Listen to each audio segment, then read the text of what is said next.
high in the folds of the Hindu Kush, where the wind scours the ridges and the sun sets behind mountains so sheer that night falls hours before the valley darkens.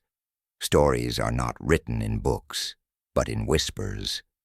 The people who lived there in the 1870s spoke an old tongue, a blend of Persian, Pashto, and fragments of languages older still, preserved like fossils in their speech.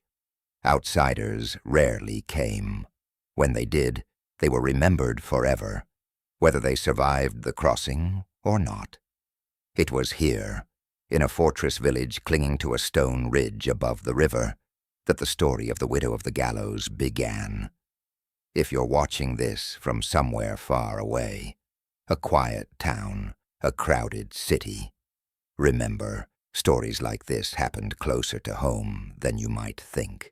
Subscribe, hit the notification bell, and let us know in the comments what state or country you're listening from, because legends like this never really stay buried. The valley was ruled not by kings or governors, but by ancient codes, enforced by the gallows in the square. Every village had one, a beam of cedar driven into the stone, rope coiled beside it, waiting for the next man judged guilty by the council of elders. Death was not rare in these mountains, but what was rare, what became a kind of terrible uniqueness, was that in one village, when the old executioner died, his daughter inherited the rope. Women did not take such roles.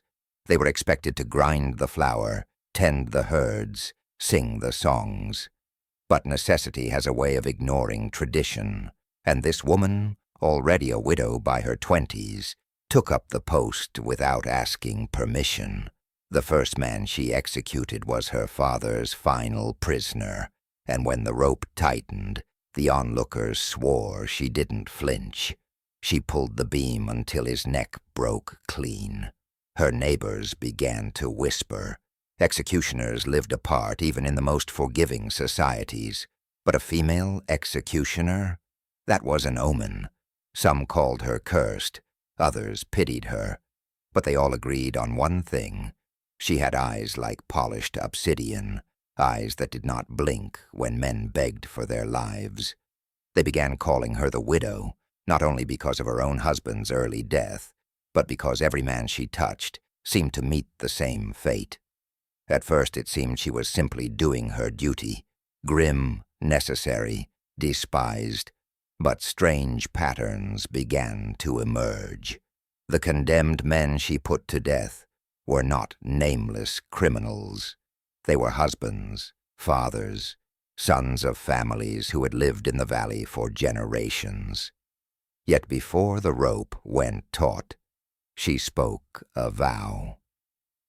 Witnesses said she demanded marriage, sometimes with only a scrap of cloth tied around the wrists, sometimes with a whispered prayer that sounded older than the mullah's verses, and always she would kiss the condemned man before the stool was kicked away.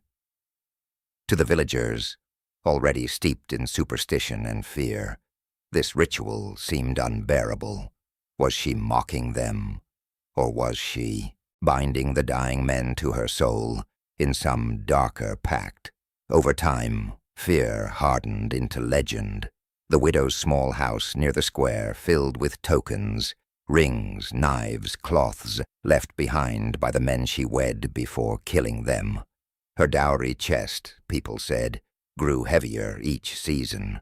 The gallows itself became a place of unease. Travelers avoided looking at it when they passed through the village, lest they catch her eye from the window. And still she remained, a solitary figure, half feared, half revered, her place in the community undeniable, and yet unbearable. The Hindu Kush is a land of silence, broken by avalanches, of villages built like fortresses, where bloodlines are guarded with suspicion, and memory stretches back further than the maps of empires. The widow of the Gallows belonged to this silence, and yet she unsettled it. She unsettled it with her rituals, her vows, and the terrible knowledge that in her village, death was never just a punishment. It was a wedding. The first time the villagers realized the widow's executions were not like others. It was because of her voice. Normally, hangings in the Hindu Kush were brief, brutal affairs. The elders pronounced judgment. The condemned was bound, and the rope did the rest. But when the widow took up her father's work, she introduced something new. Witnesses claimed she spoke words before pulling the beam. Not the prayers of the mullah, nor the chants of the Sufi elders, but something strange. Half vow, half incantation. "You are my husband, and I am your wife," she whispered, tying a strip of cloth around the man's wrist. "What passes from your breath enters mine. What the gallows takes, I keep." At first, the villagers thought this was grief speaking, the act of a woman who had lost her husband and father in the same year. But the ritual repeated. Every condemned man, from cattle thieves to accused traitors, was wed to her in that moment before death. It was not a public celebration, no feast, no music, only the gallows, the rope, and the widow's unblinking eyes. She would claim the condemned as her husband, kiss his lips, and then tighten the noose. The marriage vows ended not with "till death do us part," but with the creak of rope and the silence of a crowd too horrified to speak. The council of elders tried to dismiss it as eccentricity, but unease spread like frost on the mountain air.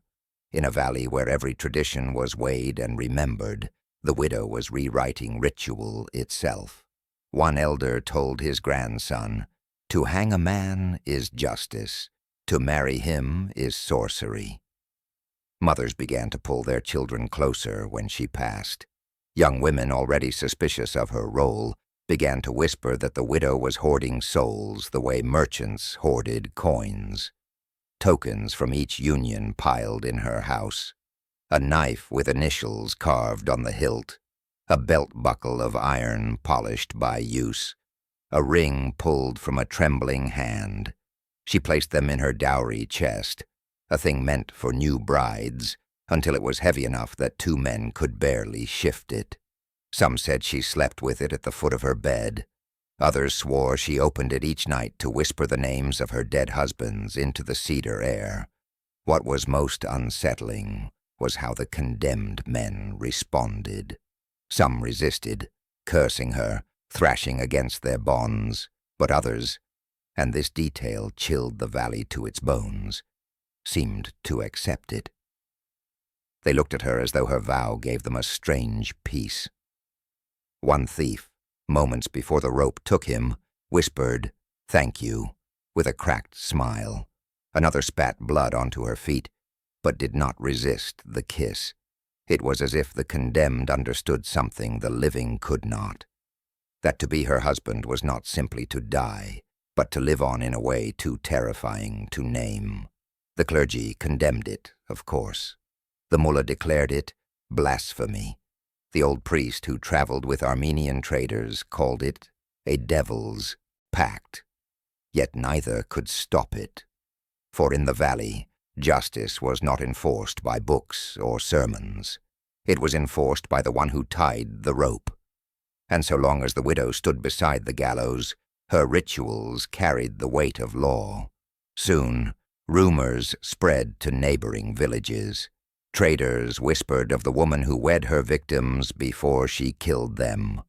Pilgrims refused to sleep near her house. And when storms rolled down from the mountains, flattening fields or snapping trees, people muttered that the widow was taking payment from the sky.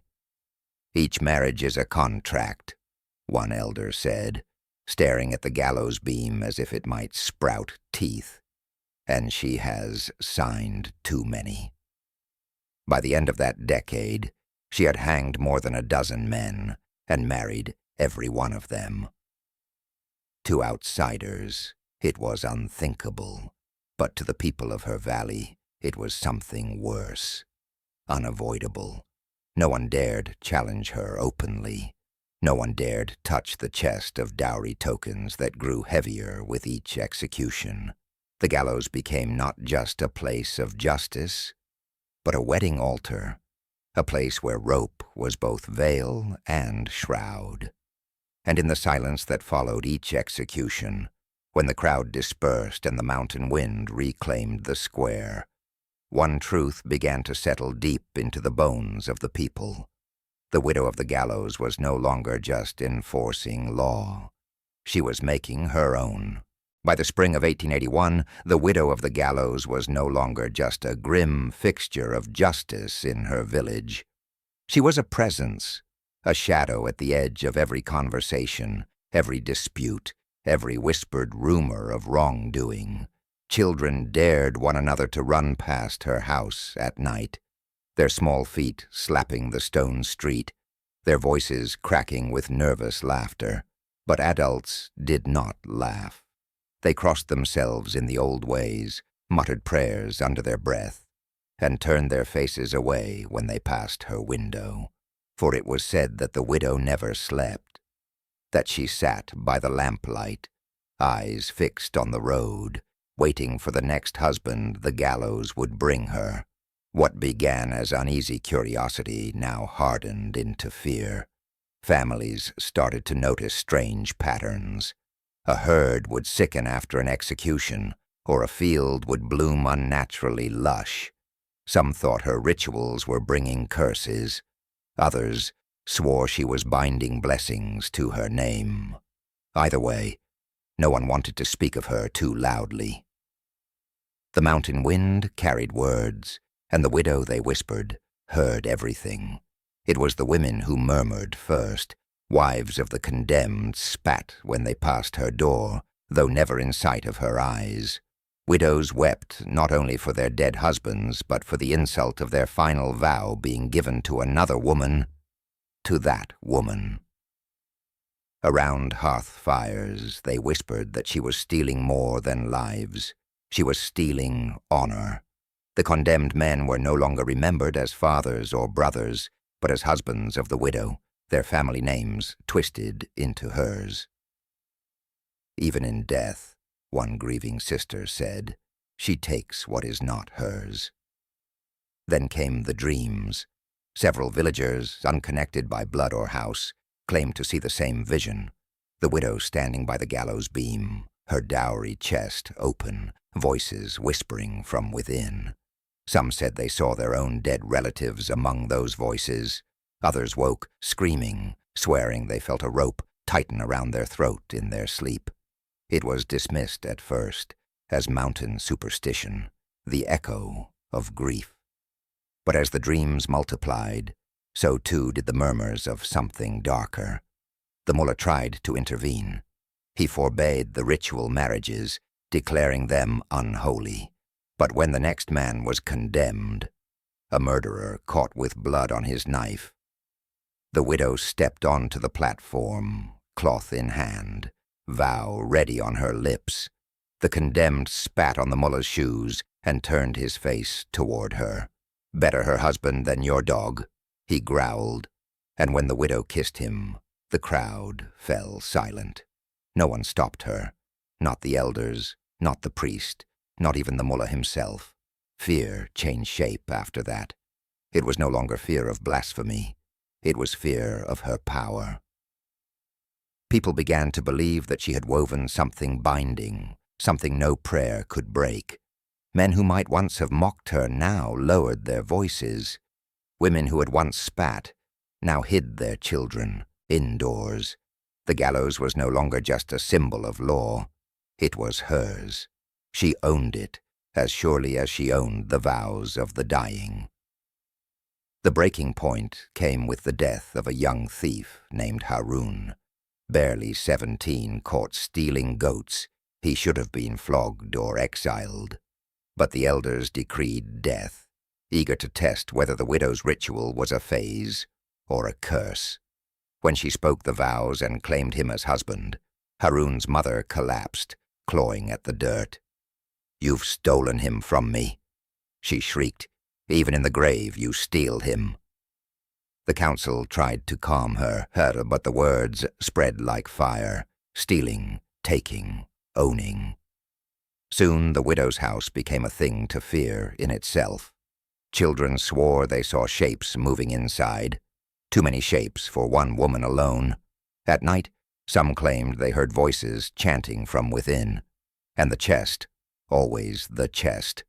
Villagers said it rattled like a coffin when storms came. A merchant swore he heard it sigh as he passed her door. By the winter of 1882, the murmurs were no longer whispered.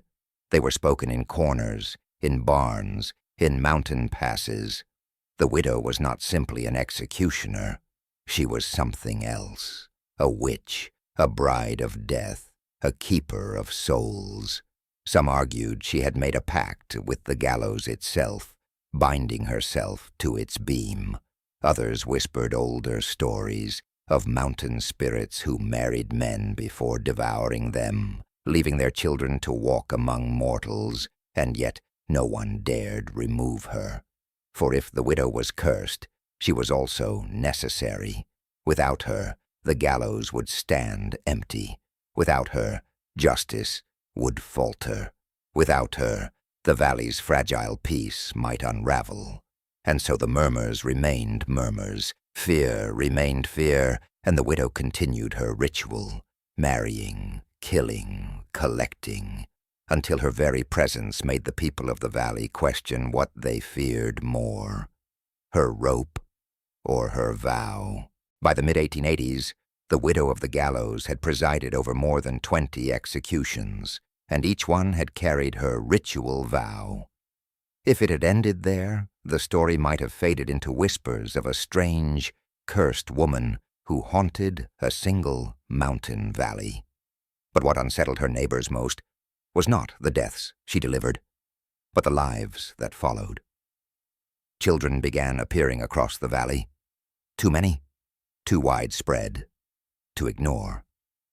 A boy born with eyes dark as obsidian, a girl who spoke her first words in the widow's dialect rather than her mother's, infants who cried only at the sound of rope groaning in the wind. At first it was coincidence, but as the years passed, people began to count. By 1887, more than a dozen children across 5 clans claimed descent from men the widow had wed before hanging.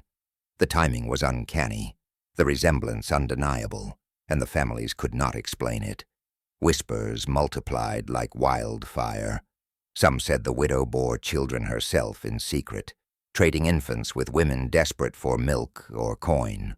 Others claimed she never birthed a child at all, that the gallows itself delivered them, spirits clothed in flesh, marked as hers from the womb. But the most common belief was darker still, that when she kissed the condemned, she planted something in them that would outlive the rope, passing into their wives, their sisters, even their daughters, a bloodline not bound by marriage alone, but by death. The dowry chest became the center of these suspicions. People swore that every time she wed a man, she placed something of his inside. A token, yes, but also something unseen. Some claimed they heard babies cry when the chest was opened.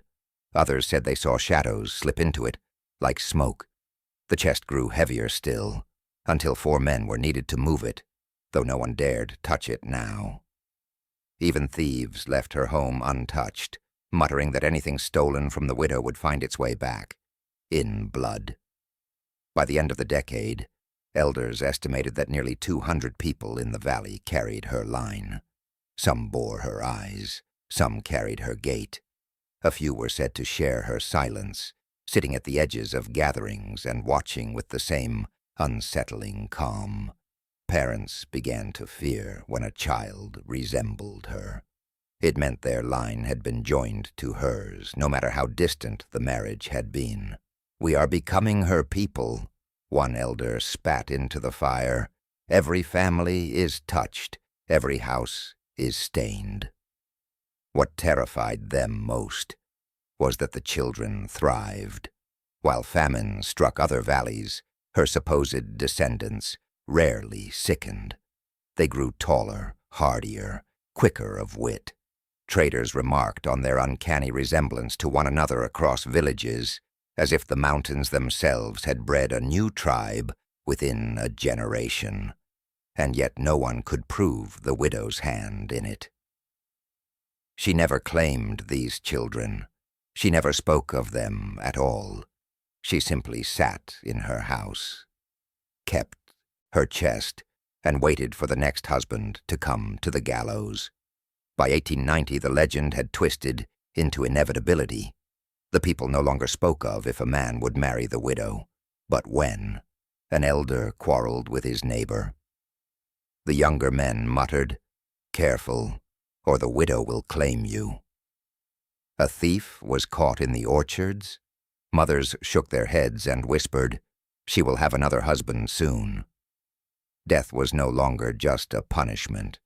It was an addition to her web, and what a web it became. By the reckoning of a Russian ethnographer who passed through the Hindu Kush in 1892, the widow had entwined herself into every major bloodline of the valley within a single generation. He recorded that no family could marry without crossing her line. His notes, smuggled back to St. Petersburg, spoke of a dark bride whose children number in the thousands, all sprung from the gallows beam. The manuscript disappeared after his death, but fragments survived, copied in travelers' journals, fueling the legend across empires. For the people of the valley, the widow's power was no longer in the rope she pulled, but in the blood that flowed through their veins. Whether through sorcery, ritual, or some curse of fate, she had taken their men and returned them not as corpses alone, but as heirs. To marry a man was to end his life, but to be the widow of the gallows was to multiply life in a way that terrified them all. By the close of the 19th century, some estimated that as many as 4,000 people across the Hindu Kush carried her blood. A woman who had once been an anomaly had become the hidden ancestor of an entire generation, and still she endured, her vow unbroken, her chest heavy with tokens, her eyes watching from behind the lamplight of her solitary house. The villagers no longer asked if she was cursed. They asked instead a darker question. What happens to a people when every path in the family tree leads back to the gallows? The widow's story might have remained sealed inside the valley, a closed legend spoken in whispers by mountain families, fading as generations passed, if not for the men who came during the Great Game.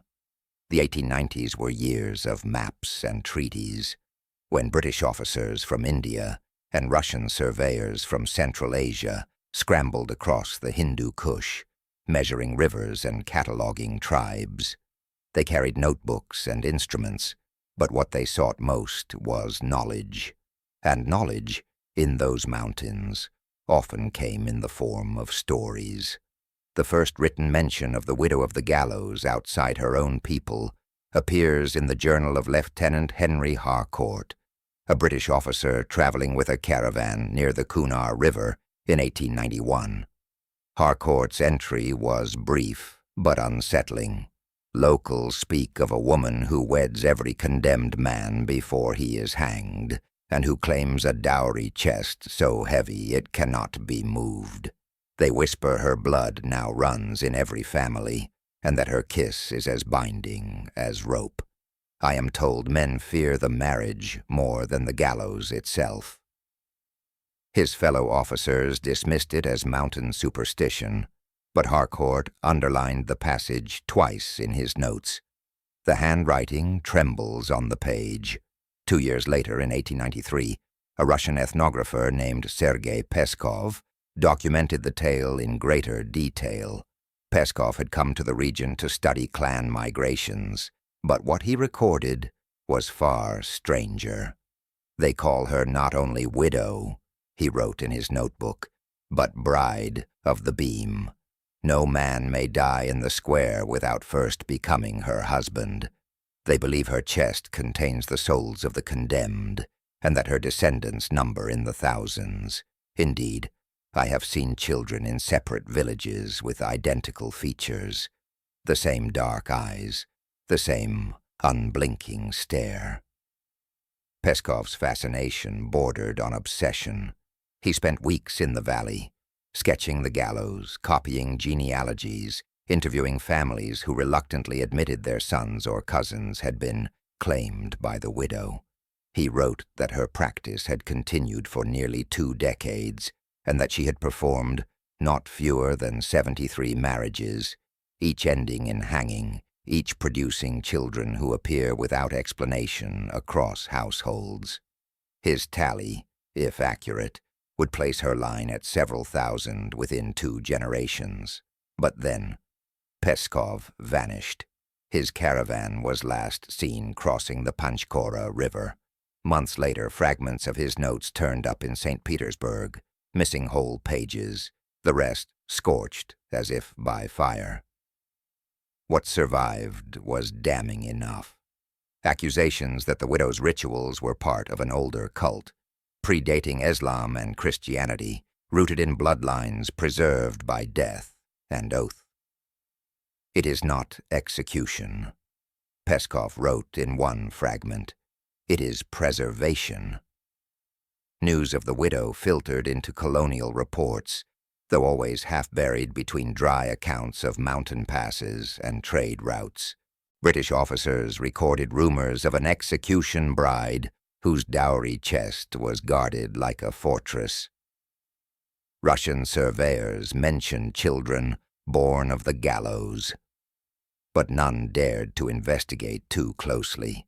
The valley was treacherous, and the people protective. Outsiders were tolerated only briefly, and questions about the widow provoked silence, or worse, threats. Still, the whispers traveled. In bazaars from Peshawar to Samarkand, merchants repeated the tale to entertain or terrify. Pilgrims muttered about a woman who turned the justice of men into a bloodline of her own, and always the details grew darker. Some said she wore a black veil sewn from the ropes of her husbands. Others swore she painted her lips with ash before each kiss. All agreed on one thing. Her chest held not just tokens, but the essence of the dead. By the late 1890s, the legend had crossed oceans. A newspaper in London carried a brief mention of the widow who wed the doomed men of the Hindu Kush. American missionaries repeated the story in sermons as a warning against heathen practices. Yet for all their distance, none could shake the detail that most unsettled those who had seen her with their own eyes. The children. By 1900, there were said to be 4,000 souls in the mountains who traced their blood back to her vow. And through it all, the widow remained. She never left her valley. She never spoke to the foreigners who came with pens and rifles. She simply sat in her house, dowry chest at her side, waiting for the next man the gallows would deliver. While empires mapped the mountains, she mapped bloodlines. While soldiers measured rivers, she measured vows. The great game passed above her like smoke on the ridges. But in the valley her game endured, played not with maps, but with rope, with marriage, and with the quiet multiplication of a bloodline that no empire could erase. By the dawn of the 20th century, the widow of the gallows was no longer seen as a woman bound to a grim duty. She had become something else entirely, a figure to dread, a name to mutter only in private. The villagers did not fear her rope as much as they feared her vow. To die was one thing. The mountains had always claimed men young, through avalanche, through war, through hunger. But to die as her husband, to pass into the afterlife, carrying her kiss on your lips, that was something far worse. Condemned men began to react strangely. Instead of pleading for mercy, many begged to be spared the marriage. They would cry out to the elders, "Hang me, flog me, cut off my hands, but do not give me to her." One man, accused of treachery, tried to claw his own throat open with his nails before she could bind him. Another bound on the platform, spat blood into her face, and screamed that he would belong to no woman, not even in death. Yet when the stool was kicked away, his last breath was her name, whispered through clenched teeth. Witnesses swore his body hung smiling, as though something unseen had claimed him at the final moment. The widow herself never flinched. She spoke the vows in the same calm tone, tied the same cloth, pressed the same kiss. Whether her husband to be cursed her or wept or trembled, she carried out the ritual with the detachment of someone counting steps. The people began to wonder if she even saw the condemned as men at all, or merely as pieces in a pattern too vast for them to understand. And then came the stories of those who had died under her vow, only to return in dreams. Widows claimed to see their husbands standing at the foot of their beds, silent, their mouths moving, but no sound emerging. Children woke screaming that their dead fathers whispered from the rafters. In the mountains, where the line between dream and omen is thin, such visions were taken seriously. A boy whose father had been one of the widow's husbands refused to eat for weeks, saying his father's ghost had told him his true mother was not the woman who nursed him, but the widow herself. The gallows platform became a place of terror, not just for the condemned, but for all who witnessed. People said they could feel a pressure in the air, a silence that fell before each execution, as if the mountain itself were listening. Some swore the rope did not creak when she pulled it, but sang. Traders passing through the valley refused to look at the beam, muttering that one glance at the widow's rope could tie their fate to hers. The chest, always the chest, grew more infamous with each passing year. Now people claimed they saw it move on its own. One shepherd said he heard weeping from inside when he delivered wool to her door. A girl swore she saw a hand press against the lid from within, and still the widow guarded it, polishing its brass fittings, tracing the grooves of the wood with her fingers, as if it were the only lover she had ever truly kept. Even the elders, once resolute, began to break. In 1901, when a cattle thief was condemned, the council debated in secret whether to carry out the execution at all. They feared what another vow would mean for the valley, but they feared more what would happen if they denied her. In the end, the man was hanged, and the widow kissed him as she had kissed all the others. That night, lightning struck the granaries, burning stores of grain meant to last the winter. No one doubted the connection.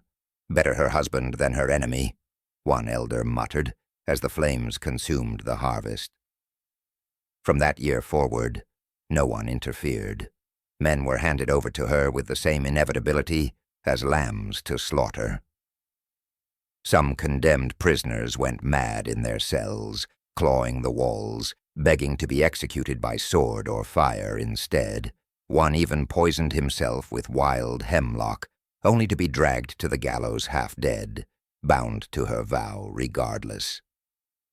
The widow spoke her words into his ear as he foamed at the mouth, and when the rope tightened, his body convulsed like a man kissed by lightning. By then, horror was no longer confined to the valley. Traders carried the story outward, and with distance, the details grew worse. In bazaars from Kabul to Tehran, people whispered that the widow's husbands did not die at all, but lived inside her chest, their voices echoing from the wood. Sailors on the Indus swore they saw her figure on the banks, veiled in black, watching them from miles away. Her legend became larger than her life, a specter that followed the mountains like a shadow. And yet, through it all, she remained silent. She never justified herself. She never spoke to the families. She never opened the chest in public. She simply continued, husband after husband, rope after rope, vow after vow. The fear of her vow was greater than the fear of death itself. And in that fear, the widow of the gallows had transformed from a woman cursed by duty into something far more terrifying, the executioner of bodies and the bride of souls. By the first decade of the 1900s, the widow of the gallows had become as much a myth as a woman. She was rarely seen outside her home, except on the day of an execution. When she did appear, veiled in black, rope in hand, silence fell over the square. Children were hushed, elders turned their faces, and condemned men trembled as if death itself were walking beside them. But then, without warning, she was gone. The year most villagers give is 1907. The winter had been unusually brutal, with avalanches sealing the passes and wolves prowling the outskirts of the village. For months, no executions had been carried out, not because crime had vanished, but because the council could not bear to summon her again. Then one morning the widow's house was found empty. The dowry chest remained, locked and heavy, but the widow herself had vanished. No tracks marked the snow. No belongings were missing. It was as though she had risen in the night and walked into the mountains, never to return. At first, people dared to hope she was dead. Some said she had gone to join her husbands in the grave. Others whispered she had taken her chest and crossed into another valley to spread her curse elsewhere. But the chest was still there, still too heavy to move, still rattling when storms passed overhead. No one dared open it. No one dared burn her house. The elders ordered the door sealed, and there it remained, a shrine, a tomb, a warning. What unsettled the people most was what followed. Children continued to be born who bore her unmistakable features, infants with dark, unblinking eyes, with hands that clutched tightly as if gripping rope. The widow was gone, but her bloodline multiplied. Families who had hoped her absence meant an end to the curse soon realized she had become inescapable. By 1910, entire clans across the valley could trace their descent back to her vow. Marriages that had once been between neighbors were now between cousins, distant but marked, all carrying some shadow of her name. The Russian ethnographer's notes, salvaged and circulated in secret, claimed she had married and executed more than 80 men in total. If true, her bloodline by then numbered in the thousands. British officers who passed through during the waning years of empire wrote of an unspoken ancestor who sits in every hearth, though they never recorded her name. To outsiders, she was folklore. To those in the valley, she was ancestry. But her disappearance only sharpened the legend. Some said she was not gone at all, merely sleeping in her sealed house, chest at her feet, waiting for the day the gallows beam would creak again.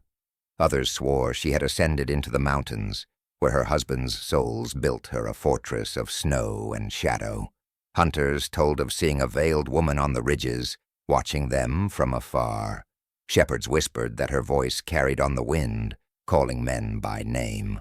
And always, there was the chest, left behind, too heavy to carry, too ominous to destroy. The people treated it as sacred and cursed in equal measure. No thief touched it. No child played near it. During storms, some swore they heard the voices of the condemned whispering from within. One elder, on his deathbed, confessed that he had once pressed his ear to the wood. "They are not dead," he whispered to his sons. "They are waiting." By the 1920s, the widow had become more ghost than woman. The younger generation knew her only through stories. Yet those stories were etched as deeply as scripture. Every family carried a trace of her blood, and so every family was bound to her. Weddings were performed with a nervous joke. At least she is not here to claim him first. Funerals were whispered with dread. Perhaps she will wed him still. The gallows beam, long unused, stood weathered in the square, a relic too feared to dismantle, and yet the bloodline endured. By mid-century, scholars estimated that nearly 4,000 souls across the Hindu Kush could trace descent to her vow. Her children's children multiplied, blending into every clan, until no marriage, no birth, no burial escaped her reach. Even as empires collapsed and borders shifted, her legacy remained fixed in the stones of the valley. She was gone, but she had won. The widow of the gallows had vanished into silence, but her absence did not free the people.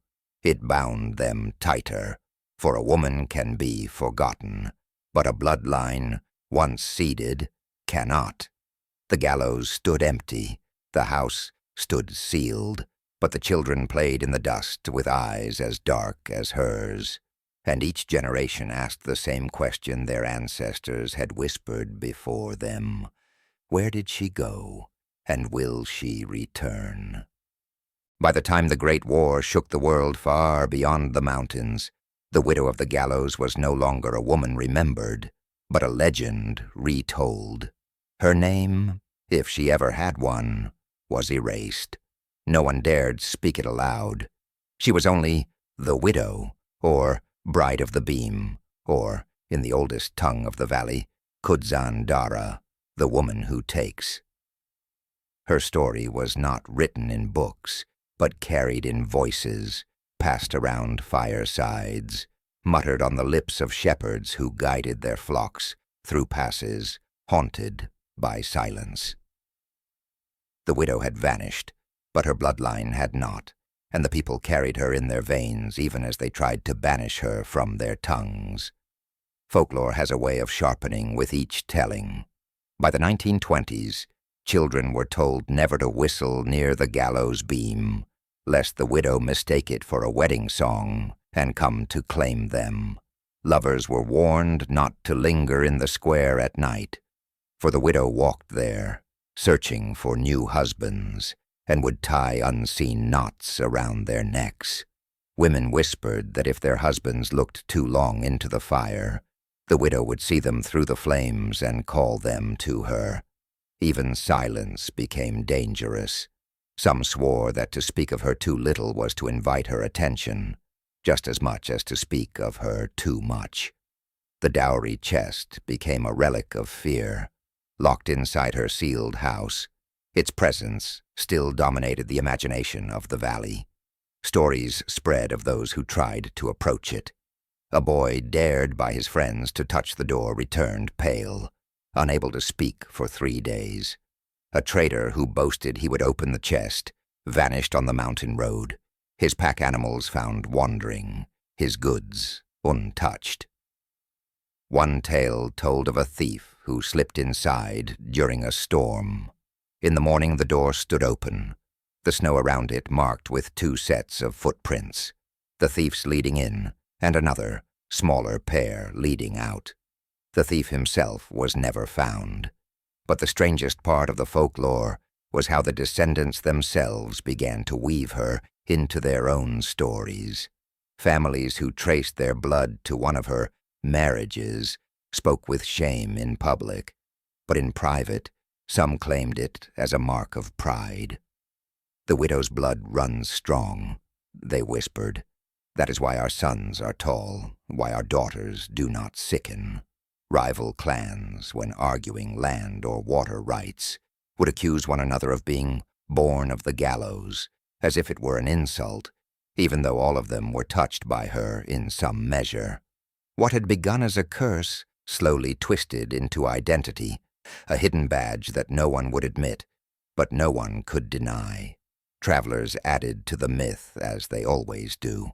A Greek merchant passing through Kabul in 1926 claimed to have met a boy with eyes so black they swallowed light, who said his grandmother had been the widow herself.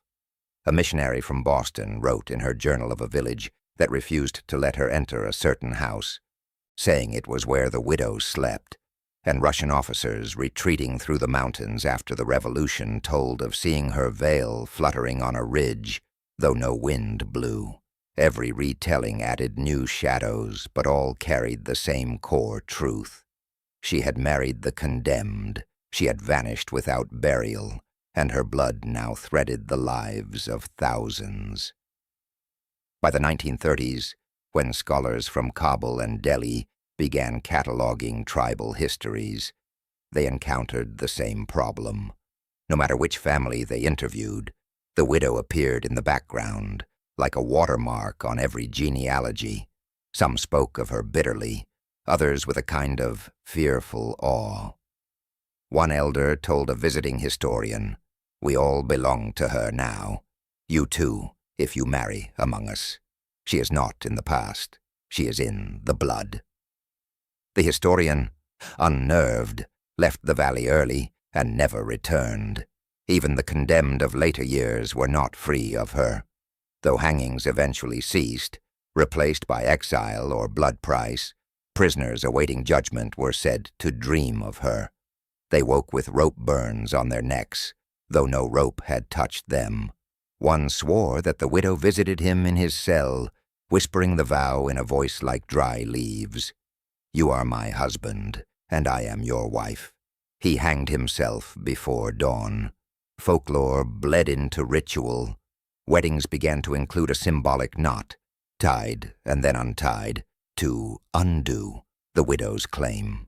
Some households placed small chests at the feet of their beds, meant to distract her with false dowries. Children were taught to count knots in their sleep, as if keeping track of ropes would keep the widow away. And yet, despite all these precautions, her story only grew stronger. The villagers knew the truth. They could never escape. They could destroy the gallows, burn her house, bury the chest, but they could not burn the blood that flowed in their own veins. To speak of ancestry was to speak of her. To deny her was to deny themselves. And so the folklore of the widow was not merely a ghost story, not merely a cautionary tale. It was the living mythology of a people bound by a vow no one had chosen, a vow that had turned death into lineage and fear into inheritance. When the widow of the gallows had vanished from her village at the start of the 20th century, her people sealed the house, whispered her story, and tried to live under the weight of her bloodline. But the world beyond the mountains was changing. Empires collapsed, borders shifted, scholars and investigators fanned out across the Hindu Kush to catalog everything they could. They came with notebooks, cameras, tape recorders, the instruments of a new kind of truth. What they found instead was an old kind of terror. The first serious investigation came from a German ethnographer named Dr. Otto Weiss in 1919. He had heard rumors in Kabul of a woman who married the condemned and of the thousands of descendants who traced their ancestry back to her. Skeptical, Weiss entered the valley with assistants, determined to prove it was nothing but superstition. For weeks he interviewed families, mapped genealogies, and inspected the sealed house where her dowry chest still rested. In his notes, Weiss wrote, "It is not possible to separate fact from fear. Every family insists they are not of her line, yet every genealogy leads back to her. Denial itself has become proof." What unsettled Weiss most were the physical resemblances. In separate villages, miles apart, he photographed children who looked almost identical. Same eyes, same bone structure, same unsettling stillness in their posture. He showed the pictures side by side to their parents. Many wept. Some tried to tear the photos from his hands. Weiss left the valley shaken, and though his report was published in Berlin, it was mocked by academics who dismissed it as exotic sensationalism. Yet Weiss himself never returned to field work. He wrote in a private letter, I could not shake the feeling that I was being watched by her eyes. Though she has been gone these 10 years, I believe she is not gone at all. Other investigators followed. A British colonial officer, Captain Hugh Bertram, visited in 1924. Unlike Weiss, Bertram was less interested in science than in security.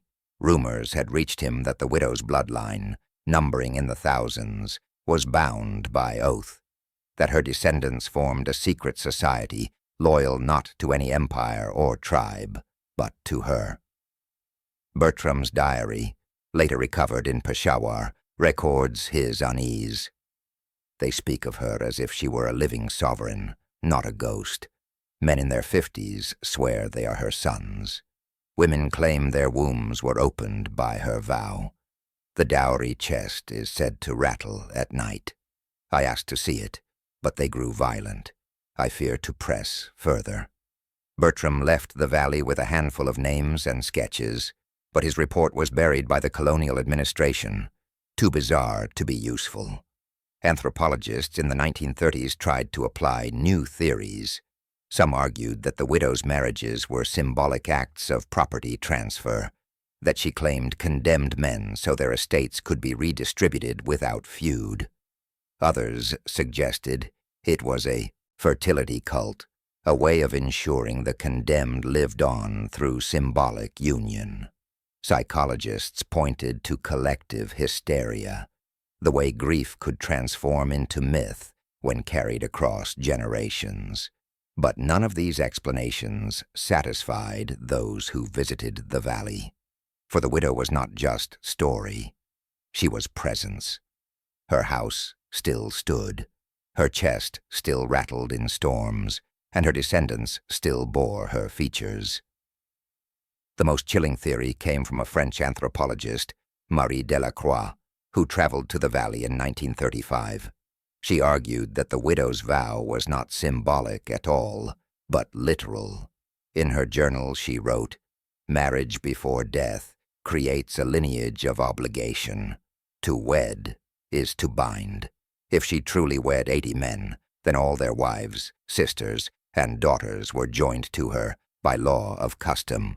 Their children are hers. Their blood is hers. It is not sorcery, but contract, a legal cult of blood." Delacroix was ridiculed in Paris, accused of romanticizing barbarism, yet she never retracted her conclusion.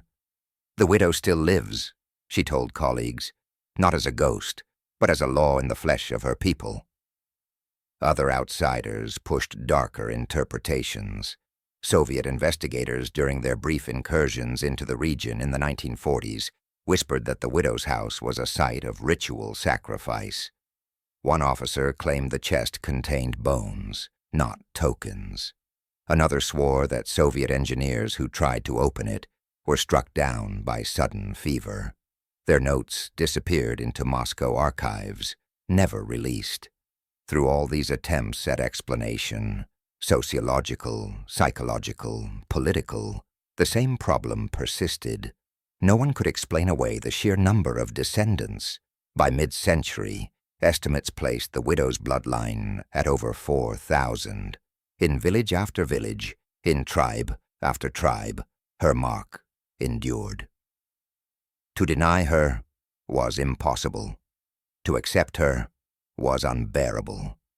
And so the scholars left, one by one, with their notebooks full of contradictions, their photographs of children who looked too alike, and their unspoken fear that the widow of the Gallows was not a story that could be dissected. She was a reality that refused to be buried. And as they left, the villagers returned to their whispers, their rituals, their sealed house. The outsiders came with pens and questions. The people knew better. They had no need for theories. They knew what their ancestors had seen, what their blood remembered, and what still rattled in the chest when the storms rolled down from the mountains. By the mid-20th century, the widow of the Gallows was no longer a figure of flesh, but she was far from gone.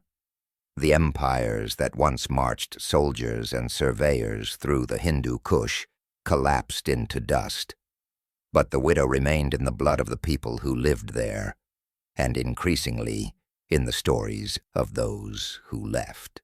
When wars swept across Afghanistan in the 1970s and 1980s, villages that had once hidden their connection to her found themselves scattered.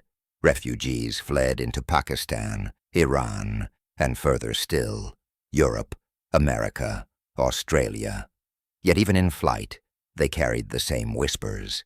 Anthropologists interviewing refugees in Peshawar noted that certain families refused to answer questions about their ancestry. One woman, when pressed, said only, "We are of the widow. That is enough." She would not elaborate. She did not need to.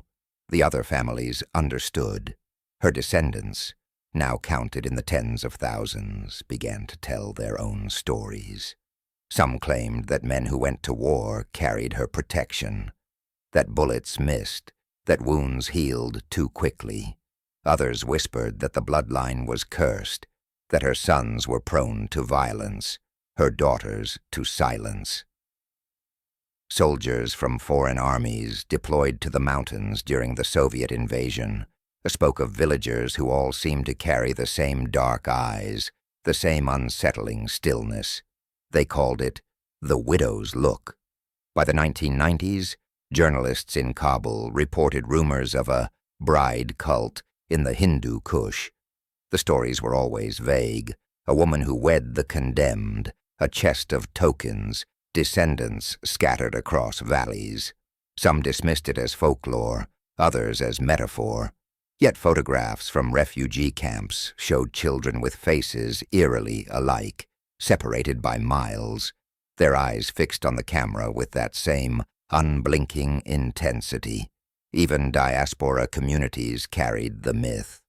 In London, families warned their children not to marry within certain circles, not for reasons of class or religion, but because of the widow's line. In New York, a man in his 50s, born in Afghanistan, told an anthropologist, "I am her great-grandson.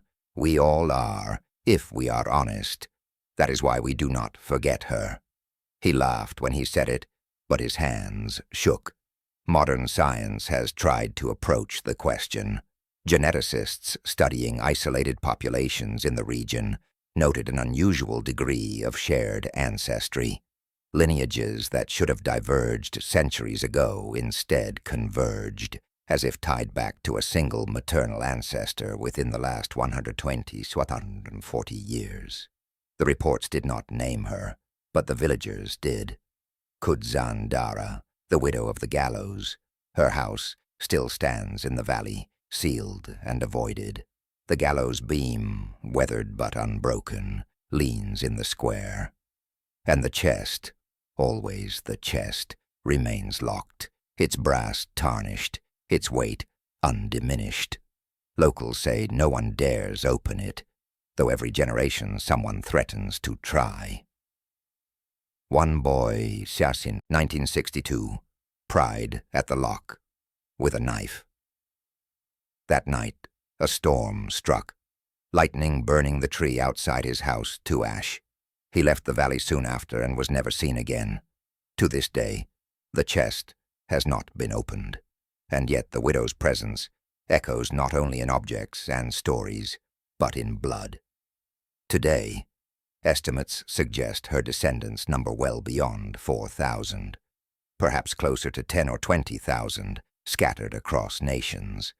They may not all believe in her, but her name still follows them, in whispers at weddings, in murmurs at funerals, in the silence that falls when children are born with eyes too dark, too steady, too much like hers.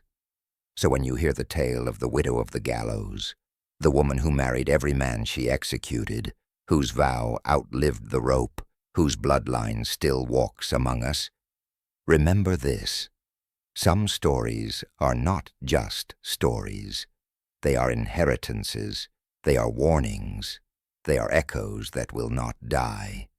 And if you're watching this from far away, in a city or a small town, let us know in the comments where you are listening from, because the widow's descendants have left the mountains now. They may be closer than you think. Every legend has its ending, but the widow of the gallows has none. Her story refuses to close. She vanished without a grave, without a body, without a farewell, and in her absence she became larger than life. The villagers sealed her house, left her chest untouched, and allowed the gallows to rot in the square. But silence is not absence. Absence is not death. Scholars debate her origins still. Some insist she was nothing more than an executioner's daughter, warped by grief and ritual into something monstrous.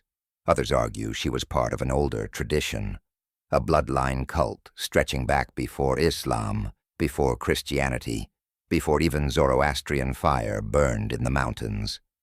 A fertility rite twisted into justice, or justice twisted into fertility.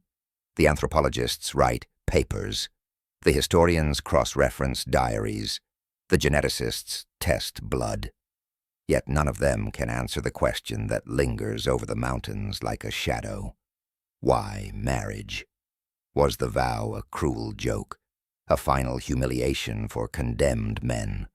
Or was it a pact, binding body to body, soul to soul, ensuring that death was not an ending but a continuation? Her dowry chest, locked and rattling in storms, suggests the latter. Her descendants, multiplying across the Hindu Kush and into the world beyond, suggest something even darker. If her vow bound husbands in death, did it also bind the living who came after? Are her children still hers, generations later, carrying a contract written not in ink but in blood? The villagers avoid these questions, but their actions speak. They still tie knots at weddings, then untie them, undoing the widow's claim. They still bury small chests with their dead, a counterweight against hers. They still whisper her name only in private, and never after dark. These rituals are not superstition, they are survival, and yet the mystery persists. Travelers passing through the valley in the 1960s claimed to see a veiled woman on the ridges. A shepherd in the 1980s swore he heard vows whispered in the wind, though no one else was near. In 2002, an aid worker reported that the villagers refused to build a school on the site of the widow's house, saying the ground was already claimed. Even now, in the 21st century, the story has not faded. Perhaps the most unsettling thought is this: the widow's story is not confined to the valley anymore. Her descendants number in the tens of thousands. They live in cities now, in exile and diaspora.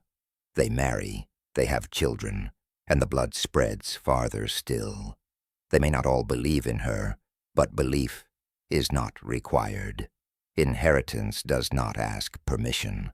So what then was the widow of the gallows? A woman cursed with duty? A witch who fed on vows? A mother of nations? Or simply a reminder that death and lineage are never as separate as we want them to be? No one can say, but the chest still rattles in storms.